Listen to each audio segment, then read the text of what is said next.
Assalamualaikum warahmatullahi wabarakatuh.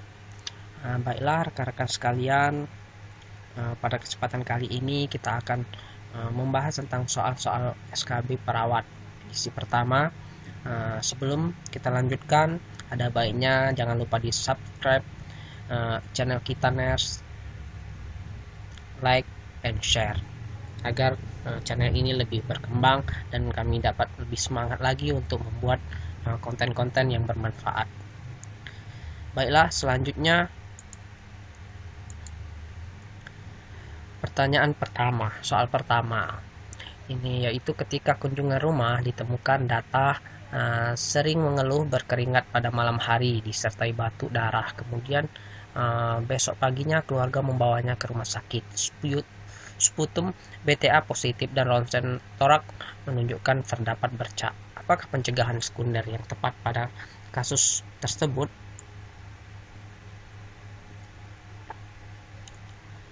A. Menjelaskan bagaimana cara minum obat.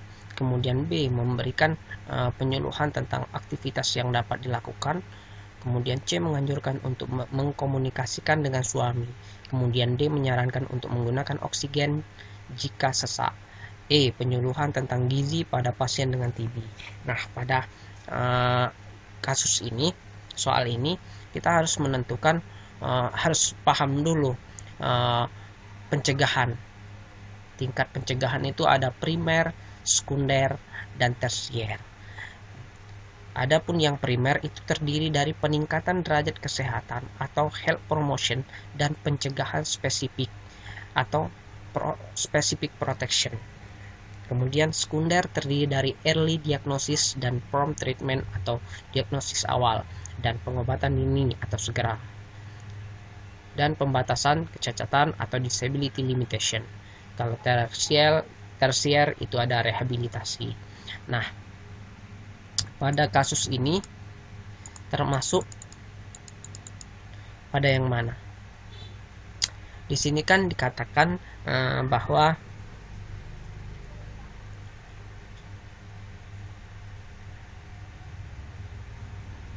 pasiennya di rumah itu sputumnya BTA positif, ronsen torak menunjukkan terdapat bercak. Nah, pencegahan sekunder. Sekunder di sini kita lihat dari early diagnosis dan prompt treatment atau diagnosis awal dan pengobatan dini. Nah, di sini di optionnya itu yang termasuk sekunder itu yang mana? Kalau deteksi dini itu sudah dilakukan. Di sini kan sudah ada sputumnya, kemudian ada ronsen torak. Jadi bukan lagi early diagnosis, tapi lebih ke pengobatan dini, prompt treatment. Nah, prompt treatment di sini di mana? Menjelaskan bagaimana cara minum obat. Jawabnya. Karena di sini kan yang sekunder yang ditanyakan. Pencegahan sekunder itu ada early diagnosis dan pengobatan dini atau segera. Jadi untuk early diagnosisnya sudah ada di soal, kemudian selanjutnya tinggal pengobatan dininya nggak ada gitu. Kalau yang B ini penyuluhan itu termasuk primer, primer karena dia promosi kesehatan, promotion. Kemudian menganjurkan untuk mengkomunikasikan dengan suami, ini nggak masuk ke pencegahan. Kemudian ini menyarankan untuk menggunakan oksigen jika sesak. Nah, ini lebih tidak spesifik karena hanya menghilangkan gejala. Yang di sini kan early diagnosisnya ada pengobatan dini pada penyakitnya. Kemudian penyuluhan lagi, balik lagi ke primer, itu promotion.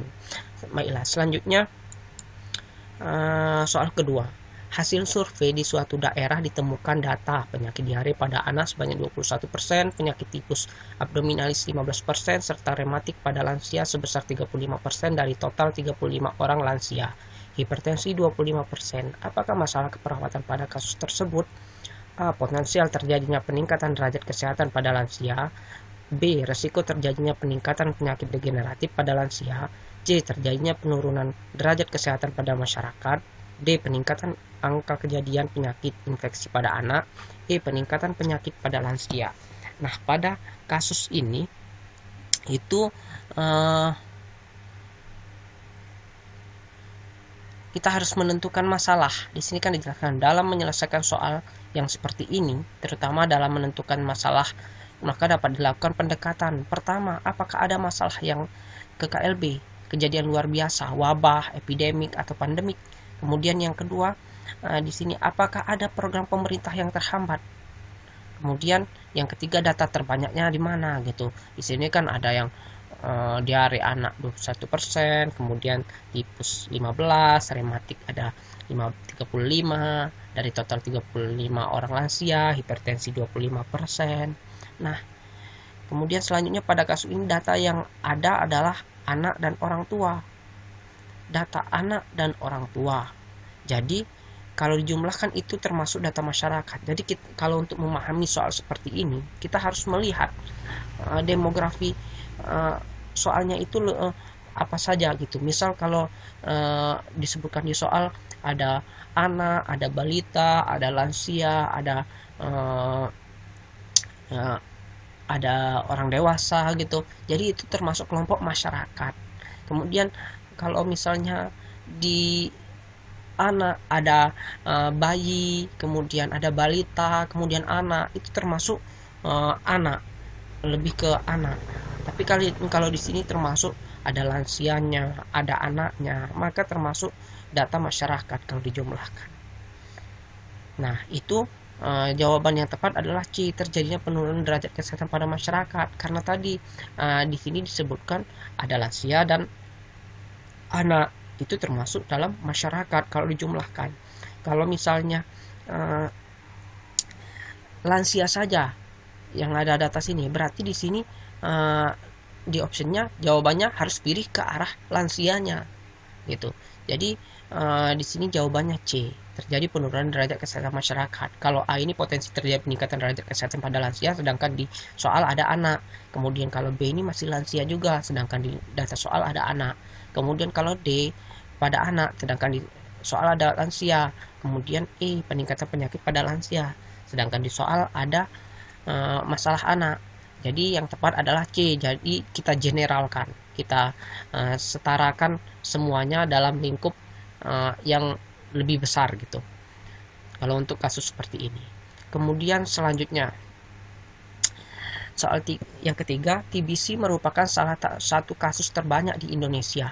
Pemerintah melalui Kementerian Kesehatan melakukan berbagai langkah, diantaranya melakukan kerjasama dengan organisasi kemasyarakatan untuk memberikan pendataan dan penyuluhan cara meminum obat pada pasien. Apakah tindakan pencegahan yang dilakukan pada kasus tersebut? Nah, ini balik lagi ke pemahaman soal tadi sebelumnya. Kita harus paham dulu, pencegahan itu ada primer, sekunder, dan tersier. Nah, primer itu peningkatan derajat kesehatan, health promotion. Kemudian pencegahan, specific protection. Kemudian sekunder itu ada early diagnosis dan prompt treatment. Kemudian tersier itu rehabilitasi. Nah, di sini yang diminta apakah tindakan pencegahan yang dapat dilakukan pada kasus di atas. Di sini kan pada soal ini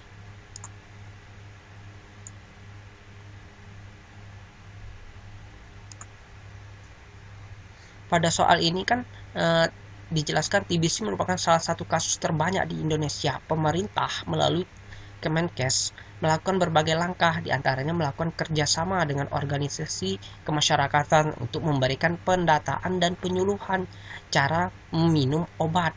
Nah, di sini ada penyuluhan cara meminum obat. Nah, di sini berarti termasuk sekunder. Karena kenapa? Karena di sini lebih ke early diagnosis, deteksi awal dan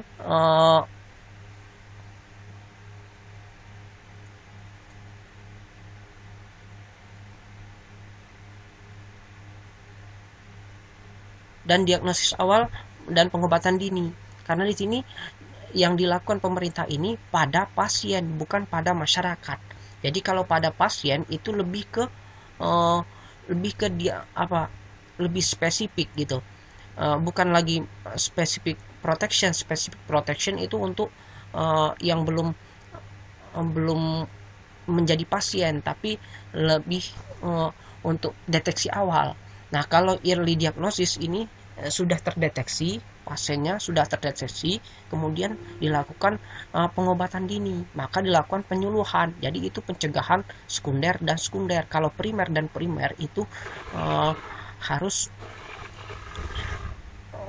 promosi kesehatan untuk general, bukan hanya untuk pasien saja, tapi untuk secara umum. Kemudian jawabannya adalah B, sekunder dan sekunder. Kemudian selanjutnya,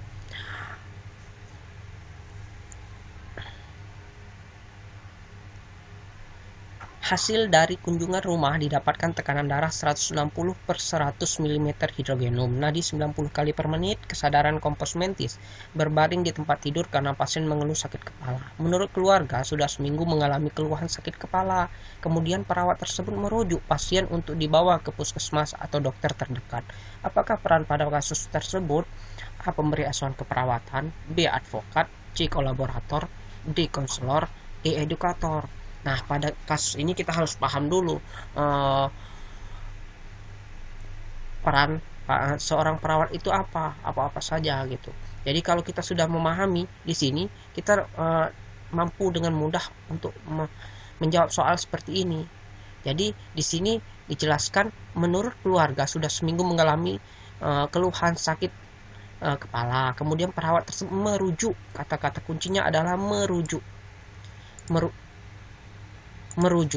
Nah, merujuk ini pasien untuk dibawa ke puskesmas atau dokter. Jadi ini termasuk kolaborasi. Merujuk itu kolaborasi. Jadi jawaban yang tepat adalah kolaborator. Kalau konselor itu sebagai tempat sharing, konsul gitu.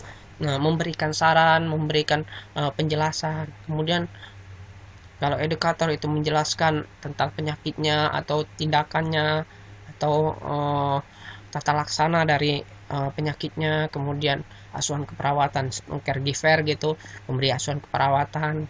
Nah, jadi jawaban yang tepat adalah C, kolaborator. Jadi dia berkolaborasi dengan pelayanan kesehatan yang lebih memadai, yang mampu untuk mengatasi masalah dari pasien itu sendiri. Itu kolaborasi. Kemudian selanjutnya, soal terakhir, rumah Tuan E dihuni oleh istri dan kedua anaknya, ditambah mertua Tuan E yang tinggal menumpang karena sudah lansia. Termasuk tipe keluarga apakah Tuan D? A. Nuclear family, B. Extended family, C. Diadik family, D. Single parent family, E. Semua jawaban benar. Nah, di sini kita harus memahami dulu tipe keluarga dari opsi ini. A. Yang pertama, nuclear family. Nuclear family itu terdiri dari suami, istri, dan anak. Kemudian yang B, extended family, itu terdiri dari 2 generasi atau lebih. Misal suami istri, anak, ada kakeknya atau neneknya atau mertuanya dari anak mertua gitu. Jadi 2 generasi atau lebih. Kemudian diadik family. Diadik family adalah suami istri tanpa anak. Jadi hanya suami dan istri saja yang tinggal di rumah tersebut. Kemudian single parent family. Single parent family ini ya suami atau istri tinggal dengan anak. Kemudian baiklah, jadi jawaban yang tepat adalah extended family. Karena di sini diminta adalah suami istri dan kedua orang anak ditambah mertua, jadi 3 generasi. Itu adalah extended family. Mungkin demikianlah untuk pembahasan soal kali ini. Terima kasih atas perhatiannya. Mungkin jangan lupa di subscribe channel kita Ners ini, like and share. Terima kasih. Wassalamualaikum warahmatullahi wabarakatuh.